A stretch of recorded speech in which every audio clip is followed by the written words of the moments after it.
জানেন যে অলস্টার্স এবং বাংলাদেশ ন্যাশনাল টিম, যেই টিমটা আসলে গঠন করা হয়েছে, বাংলাদেশের বিপক্ষে পাকিস্তান মুখোমুখি হবে আমাদের হোমে 11, 13, 15 মার্চ। এই যে সিরিজটা, ঈদের আগে যে সিরিজ, ওয়ানডে সিরিজ, বাংলাদেশ প্রায় 3 মাস পরে ইন্টারন্যাশনাল ক্রিকেটে ব্যাক করছে। সেই সিরিজ এবং সেই সিরিজের গুরুত্বপূর্ণ পার্ট হলো বাংলাদেশের র্যাঙ্কিং আপলিফট করা। এই মুহূর্তে বাংলাদেশ র্যাঙ্ক 10th এবং Pakistan they are staying on number 4।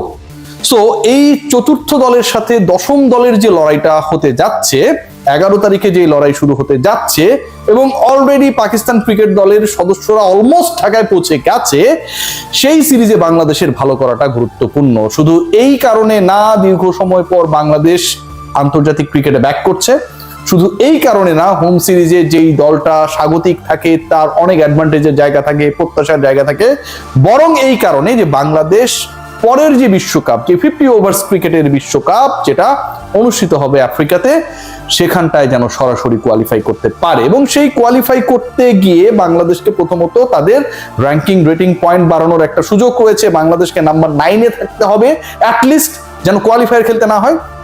Second point, যেটা মোস্ট ইম্পর্টেন্ট পার্ট, ওই যে বলছিলাম চতুর্থের সাথে দশম টিমের লড়াই, সেই হিসাবে মানে আপনি যত বেটার টিমের সাথে খেলবেন, আপনার প্রত্যেকটা জয়, অথবা আপনি যদি সিরিজ জিততে পারেন, তাহলে আপনার র্যাঙ্কিং পয়েন্ট বাড়ানোর যে রেশিও, যেটা হয়তো বাংলাদেশ 11তম টিমের সাথে খেললে, 9ম টিমের সাথে খেললে যেইভাবে বাড়বে, কিন্তু আপনি যদি 1, 2, 3, 4 মানে টপ 5 এর মধ্যে বা আপনার থেকে বেটার র্যাঙ্ক টিমের সাথে খেলেন এবং জয় পান, সেটা রেশিওটা বাড়ার যে প্রবণতা সেটা আরো বেশি হবে। সো বাংলাদেশের জন্য একটা সুবর্ণ সুযোগ, বাংলাদেশ নাম্বার 9-এ চলে যাবার সুযোগ, হোম সিরিজ পাকিস্তানের বিপক্ষে খেলা, এবং পাকিস্তানের যে টিমটা দেয়া হয়েছে সেখানটায় হচ্ছে অধিকাংশ ক্রিকেটার, মেজরিটি অফ দেম অনেক অনেক বেশি আমার কাছে মনে হয় ইন্টারন্যাশনাল ক্রিকেটে ইনএক্সপেরিয়েন্সড, এবং সেই সাথে এই দলটা কিন্তু এই মুহূর্তে একটা কনফিউজড সিচুয়েশনে রয়েছে regarding their performance in the T20 world cup. So বাংলাদেশের জন্য দারুণ সুযোগ। বাংলাদেশের দল অনেকদিন ক্রিকেট খেলছে না, ক্রিকেটাররা খেলতে চায়, ভালো করতে চায়,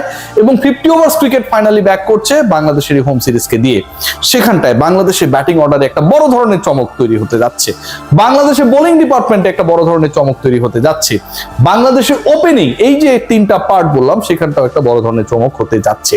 দেখুন, বাংলাদেশ যখন হোম সিরিজে খেলে তখন বাংলাদেশ তার স্ট্রেংথটাই হচ্ছে অ্যাপ্লাই করার চেষ্টা করবে, এবং সেই স্ট্রেংথটা হচ্ছে মিরপুরের মাঠে তাদের যে এক্সপেরিয়েন্স নাম্বার 1, নাম্বার 2 হচ্ছে বোলিং দিয়ে প্রতিপক্ষকে কতটুকু প্রেসার ক্রিয়েট করা যায়। বাংলাদেশের জন্য গুরুত্বপূর্ণ পার্ট যেটা আমি যদি বলি যে 11 সিলেকশন, এবং সেই 11 সিলেকশনে সবচেয়ে বড় চমকের নাম হতে যাচ্ছেন লিটন কুমার দাস, টি20 দলের ক্যাপ্টেন লিটন কুমার দাস, আপনারা সবাই জানেন। এবং লিটন কুমার দাস কেন চমকের নাম, লিটন কুমার দাস কেন হুট করে এত বেশি ইম্পর্টেন্স ক্যারি করছেন, because of his batting order.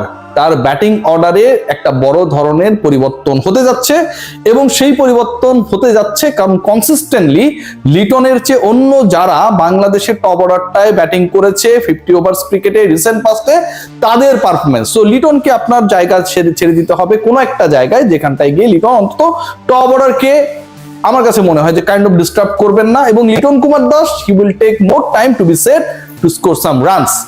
Consistency Liton Kumar দাসের অ্যাপ্লাই করার ক্ষেত্রে Pakistan series is going to be very much important. Like আপনার বডির কনসিস্টেন্সি, ময়েশ্চারের কনসিস্টেন্সি ধরে রাখার জন্য লিলি হুইপচার বডি ওয়াশ যতটা important. What is going to be the batting order of Liton Kumar Das?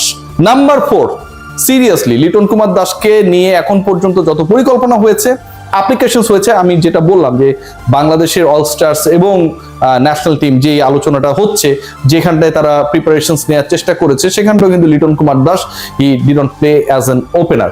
So যেহেতু ওপেনার হিসেবে লিটন কুমার দাস ওখানটাও খেলে নাই, Liton Kumar Das is going to be the number 4 and he is going to be a strength of our middle order. Liton Kumar Das পাকিস্তানের বিপক্ষে সিরিজে number 4-এ bat করবে। If you guys support this position and the decision made by the team management, সেই ব্যাপারটা নিশ্চয়ই comment বক্সে এসে বলবেন। তাহলে হু আর দ্য টপ 3? টপ 3-তে কারা থাকছেন? দেখুন, টপ 3 আমি নাম্বার 4 সম্পর্কে বলছিলাম যে Liton Kumar Das is going to be number 4। Number 3 is Nazmul Hossain Shanto, the ex ODI captain and the test captain right now.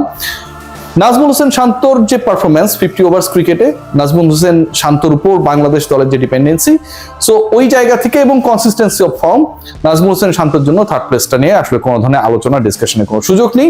Number 4-এ লিটন, নাম্বার 3-তে নাজমুল হোসেন শান্ত। 1-2-এ কারা থাকছেন সেটা নিয়ে আমার কাছে মনে হয় একটু কনফিউশন ক্রিয়েট হতে পারে। সাইফ হাসান স্পট নিয়ে আসলে খুব বেশি ডিবেট করার কোনো সুযোগ নেই। সাইফ থাকছেন নাম্বার মানে ওপেনিং এর যে স্লটটা রয়েছে, দুজন ক্রিকেটার সেখানে খেলবেন, রাইটি লেফটি কম্বিনেশন করারও চেষ্টা করবে নিশ্চয়ই। সাইফ হাসান 1 নম্বরে থাকছেন, এবং সাইফ হাসানের যে BPL performance, recent pass performance ঘরোয়া বা লোকাল ক্রিকেটে, সেটা খুব বেশি আশাব্যঞ্জক না হলেও ইন্টারন্যাশনাল ক্রিকেটে সাইফ হাসান যেই পারফরমেন্সটা সবশেষ করেছিলেন সেটার অনুবাদ করতে পারবেন বলে আমার বিশ্বাস। সাইফের পার্টনার হিসেবে কে যাবে? আমি কিন্তু 3-4 বলেছি, আবারও বলছি যারা পরে শুনছেন এই আলোচনাটা, যে নাম্বার 3-তে নাজমুল হোসেন শান্ত, নাম্বার 4-এ লিটন কুমার দাস। সাইফের পার্টনার হিসেবে তানজিদ তামিম ও Soumya Sarkar. This could be a very vital debate.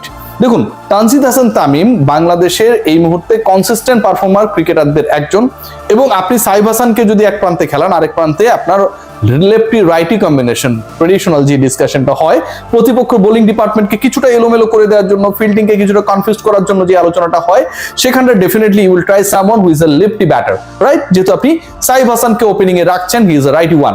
So ওই জায়গাটায় ডিসকাশনে রয়েছেন তানজিদ হাসান তামিম / সৌম্য সরকার। আমার কাছে মনে হয় Bangladesh team management will not go for Soumya Sarkar.